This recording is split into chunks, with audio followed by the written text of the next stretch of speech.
அனைவருக்கும் வணக்கம். உலக பட்டினி தினம் இன்று.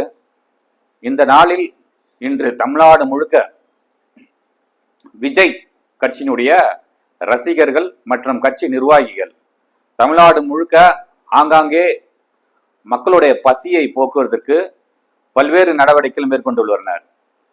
பெரும்பாலும் சென்னையும் சரி பல்வேறு இடங்களில் பார்க்க முடிகிறது. அவருடைய ரசிகர்கள், அவருடைய நிர்வாகிகள் ஆங்காங்கே இருக்கக்கூடிய ஏழை மக்களுக்கு உணவு வழங்கி கொண்டு வருகிறார்கள். இது ஒரு நல்ல ஆரம்பம், நல்ல தொடக்கம்.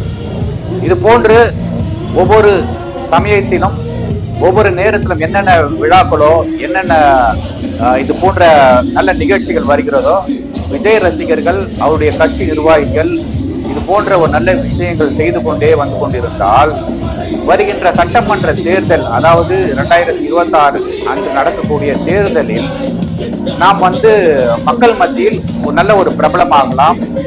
ஏன்னா இன்னைக்கு பார்த்தீங்கன்னா வேற யாரும் அந்த அளவுக்கு பரபரப்பா பண்ணல. இன்னைக்கு தமிழ்நாடு முழுக்க விஜயோட கட்சி தான் இன்று உணவு நிகழ்ச்சி போன்ற நல்ல நிகழ்ச்சிகளை செய்து கொண்டிருக்கிறார்கள். இதை நாங்கள் வரவேற்கிறோம். எங்களுடைய வெளிச்சம் பத்திரிகை சார்பாக இந்த நிகழ்ச்சியை நான் மீண்டும் மீண்டும் வரவேற்கிறேன். நன்றி, வணக்கம்.